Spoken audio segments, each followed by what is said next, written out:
नमस्कार मित्रों, मेरा नाम है मुनाल पटेल और आज हम देखेंगे 21 फरवरी रविवार के इंडियन एक्सप्रेस में मुझे एग्जाम के लिए काम की चीज़ें क्या लगी। पेज 1 पर एग्जाम के लिए कुछ काम का नहीं, वही किसान, कोरोना, ग्रेटा थनबर्ग की सहेलियाँ, बॉल बाय बॉल कॉमेंट्री जारी है। पेज 2 मेंस पेपर 4 एथिक्स में एक टॉपिक है empathy for the weaker section, कमज़ोर वर्ग के लिए अनुकंपा। तो पता चला उड़ीसा में मलकानगिरी डिस्ट्रिक्ट के एक गाँव में सड़क पे बहुत ज़्यादा गड्ढे हो गए थे, बहुत ज़्यादा रोड एक्सीडेंट भी हो रहे थे। गांव वालों ने शिकायत भी की लेकिन गवर्नमेंट ऑफिशियल उसको रिपेयर ही नहीं कर रहे थे। एक दिन तंग आके गांव की सब महिला और स्कूल के बच्चों ने मिलके उस रोड को खुद से ही सारे गड्ढे भर दिए। और जब स्कूल के बच्चों ने खुद ऐसे रोड रिपेयर किया तो स्वाभाविक है थोड़ा सोशल मीडिया में भी हंगामा हुआ कि ये देखो बाल मजदूरी हो रही है क्योंकि डिस्ट्रिक्ट एडमिनिस्ट्रेशन अपना काम नहीं कर रहा वगैरह। तो ये सब क्या दिखाता है? डिस्ट्रिक्ट एडमिनिस्ट्रेशन, जिला प्रशासन में empathy for the weaker section is missing. तो एथिक्स पेपर 4 के लिए सोचने के मुद्दे।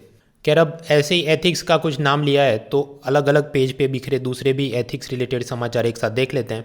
हिटलर ने कहा था, effective propaganda appeals to the emotion of people rather than their ability to reason.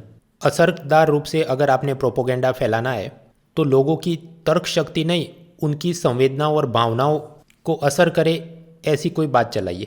तो हम पाते हैं कि जब भी कोई वेब सीरीज़, मूवीज़, बुक्स की निंदा होती है तो उसमें सीधी उसमें कौन सी बात है उसकी तार्किक चर्चा की जगह कि ये तो हिंदू विरोधी, मुस्लिम विरोधी, दलित विरोधी है, तो वो सीधा लोगों की संवेदनाओं को असर करता है।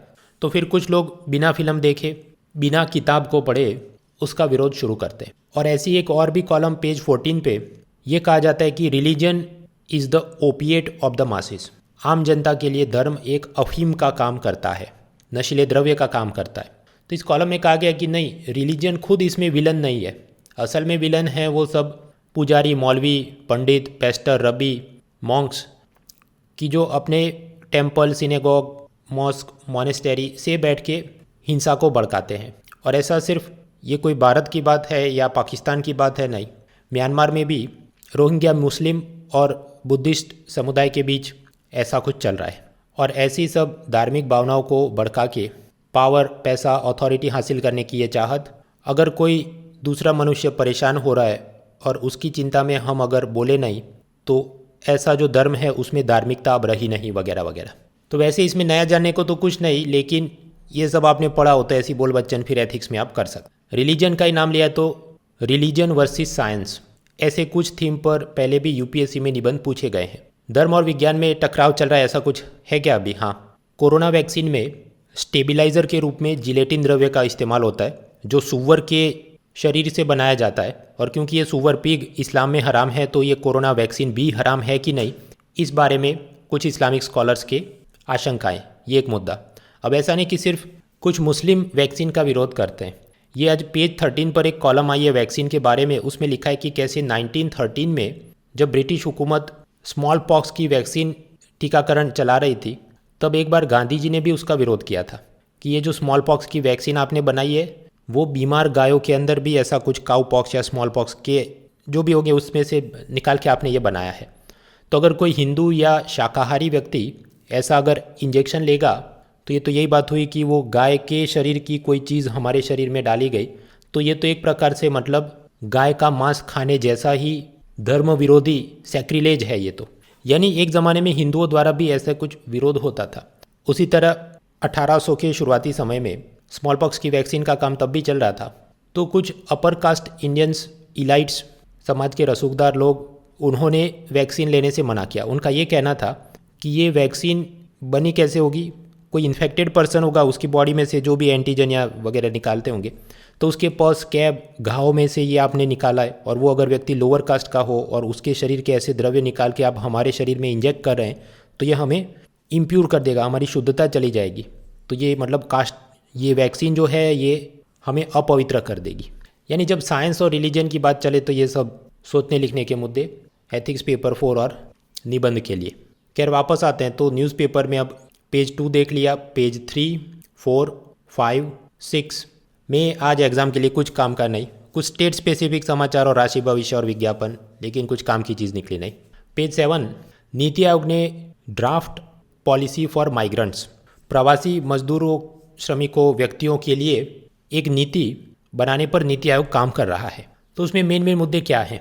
एक तो माइग्रेंट वर्कर जो अपने गांव में शायद रजिस्टर्ड हो वोटर के रूप में, लेकिन जब शहर में आता है दूसरे राज्य में, शायद वहाँ की कंस्टिट्यूएंसी में उसका नाम रजिस्टर्ड ना हो, तो उसको वोटिंग राइट का सही से इस्तेमाल कर सके, उसके लिए कुछ और सुधार किए जाएं।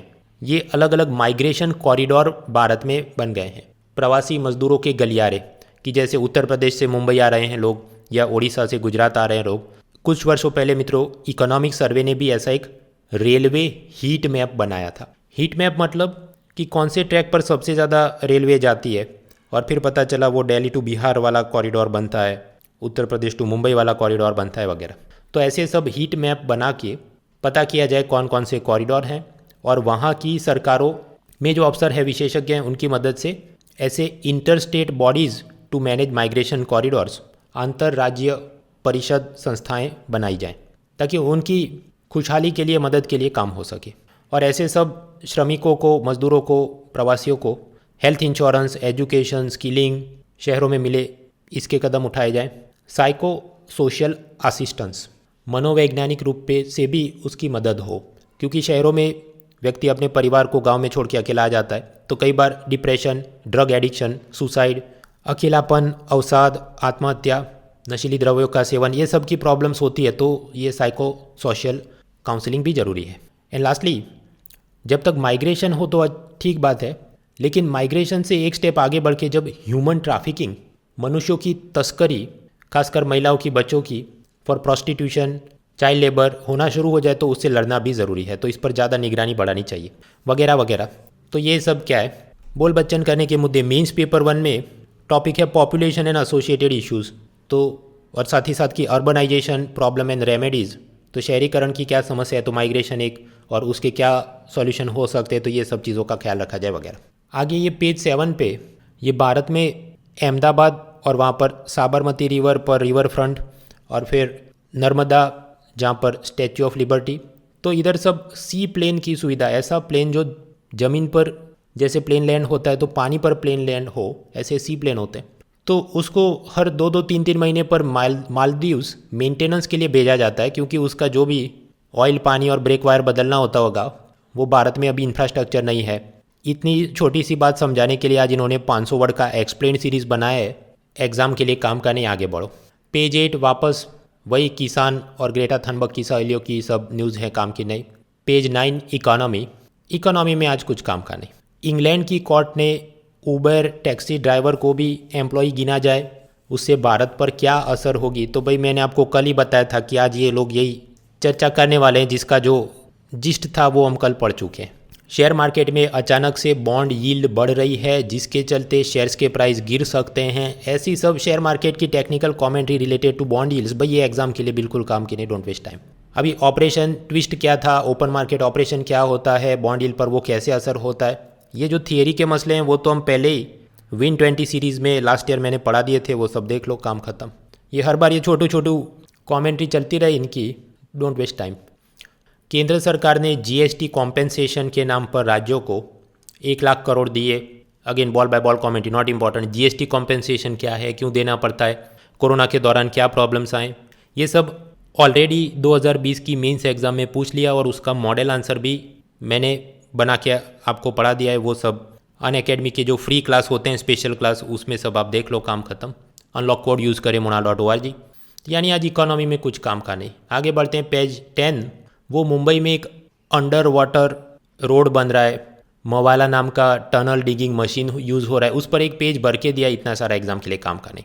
पेज 11 कॉलम्स, एक तो है पी चिदम्बरम की कॉलम, लेकिन उन्होंने सब ये लिखा है कि बजट में जो प्रोजेक्शन दिए गए हैं कि अगले साल टैक्स में हमको 15% ज़्यादा आमदनी होगी कंपेयर टू 2020, लेकिन इतना सब प्रोजेक्शन ये ओवर एस्टिमेशन है, आंकड़े सही नहीं है करके सब नेगेटिव टोन में पूरा लिखा है, एग्जाम के लिए कुछ काम का बनता नहीं। दूसरी एक कॉलम है इंदिरा गांधी वाली इमरजेंसी के बारे में, कि कैसे उस समय maintenance of internal security act यानी मीसा के अंतर्गत ये सब जर्नलिस्ट, पॉलिटिशियन, स्टूडेंट लीडर जो भी इंदिरा सरकार का विरोध करे उसे जेल में बंद कर देते थे। और साथ ही साथ सरकार ने ये देवानंद, राजेश खन्ना, ये सब फिल्म स्टार को कहा था कि आप ऐसे टीवी शो और फिल्में बनाइए जहां पर आप सरकार की ये नेशनल इमरजेंसी की प्रशंसा करें। लेकिन ऐसा करने से कुछ फिल्म स्टार्स ने मना कर दिया था वगैरह करके पूरी सीरीज़ बनाई है। मेरे पोस्ट इंडिपेंडेंट इंडिया में नेशनल इमरजेंसी क्या थी, कॉन्स्टिट्यूशन में क्या चेंज हुए, उसके बाद क्या रिफॉर्म्स लिए गए ताकि फिर से ऐसी क्राइसिस ना हो वगैरह हमें पता होना चाहिए। लेकिन ऐसी पूरी ये जो सीरीज़ डिटेल उन्होंने बनाई है इतना एग्जाम के लिए काम का नहीं। बाकी भी जो कॉलम है कुछ ऐसे किस्म के आप पढ़ सकते हैं इंग्लिश इंप्रूव करने के लिए, but from exam point of view not greatly important. Page 12 world news में रशिया में एक कोवीवैक ऐसी नई वैक्सीन को भी अनुमति मिली है। तो अब तो वो उसकी भी वापस एक्सप्लेन सीरीज़ बनाएगी कि वो कोविशील्ड और फाइज़र की वैक्सीन उससे कितनी बेहतर या ख़राब है, तो जब होगा तब देखेंगे। रशिया में H5N8 बर्ड फ्लू इन्फ्लुएंजा के कुछ केस पाए गए, तो इसमें भी आप समझ सकते हैं वो वापस उसकी एक्सप्लेन सीरीज़ बनाएंगे तो देख लेंगे। खुद से हमने कोई सर्च मारने नहीं बैठना कि ये कौन सा रोग और कैसे होता है। मित्रों, अफ्रीका और मिडल ईस्ट में सीरिया, यमन, माली, सूडान, सोमालिया, उधर सब गृह युद्ध, सिविल वॉर चल रहे हैं। तो ब्रिटेन ने यूनाइटेड नेशन सिक्योरिटी काउंसिल, संयुक्त राष्ट्र सुरक्षा परिषद को कहा है कि आप ये सब जितने भी युद्ध चल रहे हैं उन सबको आप रुकवाइए ताकि उन इलाकों में भी कोरोना वैक्सीन को भेजा जा सके और लोगों को वैक्सीनेट किया जा सके। कोरोना के चलते फ्रांस में अलग अलग म्यूजियम बंद थे, उसको वापस खोला जा रहा है, ये सब कॉमेंट्री लेकिन कुछ खास काम के नहीं। आगे बढ़ो। पेज 13 स्मॉल पॉक्स वैक्सीनेशन, उसमें ये वैक्सीनेशन शब्द खुद ही लेटिन में वाका मतलब काऊ और वैक्सीनिया मतलब काऊ पॉक्स, इन शब्दों से आया और हमने पढ़ा कैसे वो गांधी जी और अपर कास्ट के लोगों ने एक ज़माने में स्मॉल पॉक्स वैक्सीन का विरोध किया था वगैरह। फिर पेज 14 में भी धर्म एक प्रकार का अफीम है, religion is the opiate of masses, वो तो हमने आगे पढ़ लिया। Page 15 S.H. रज़ा, ये मध्य प्रदेश के एक मशहूर पेंटर थे जो फ्रांस में उन्होंने बहुत काम किया। वैसे तो उनकी मृत्यु को भी काफ़ी साल हो गए, लेकिन उनकी जन्म जयंती को 100 साल होने वाले हैं, तो उनकी सब श्रद्धांजलि प्रकार की कॉलम तो नाम याद होना चाहिए। S.H. रज़ा कौन थे? आर्किटेक्ट नहीं थे, पेंटर थे। इसके अलावा भी ऐसे सब लाइफस्टाइल टाइप के कॉलम हैं, थोड़े आप पढ़ सकते हैं CSET पेपर 2 रीडिंग कॉम्प्रिहेंशन के लिए। पेज 16 स्पोर्ट्स में ऑस्ट्रेलियन ओपन टेनिस टूर्नामेंट, तो नॉन IAS एग्जाम में कुछ नाम याद रखने हैं। सिंगल्स फीमेल में कौन जीता? जापान की नाओमी ओसाका, उन्होंने अमेरिका की प्लेयर जेनिफर ब्रैडी को हराया। कई बार नॉन IAS एग्जाम में MCQ ऐसे बनाते हैं कि कौन जीता वो तो पूछते हैं, लेकिन किसको हराया वो भी पूछते हैं, तो पता होना चाहिए। हालांकि उसमें भी आपने फिर कुछ कॉस्ट बेनिफिट सोच के कुछ हद तक ही तैयार करना है कि सिंगल्स फीमेल में किसने किसको हराया, ठीक है, कुछ याद रखे जाए। सिंगल मेल में किसने किसको हराया, तो वो तो टूर्नामेंट आज रविवार को होगी, तो फिर शायद कल हमको पता चलेगा। ये ऑस्ट्रेलियन ओपन में मिक्स्ड डबल भी हुए। डबल्स मतलब 2 खिलाड़ी होते हैं एक साइड पर, मतलब 4 खिलाड़ियों के बीच मैच, और मिक्स्ड डबल्स मतलब 1 महिला 1 पुरुष और सामने 1 महिला 1 पुरुष।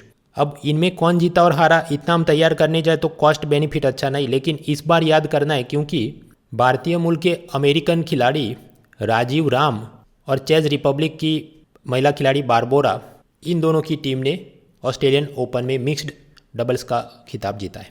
तो ये था रविवार का न्यूज़पेपर।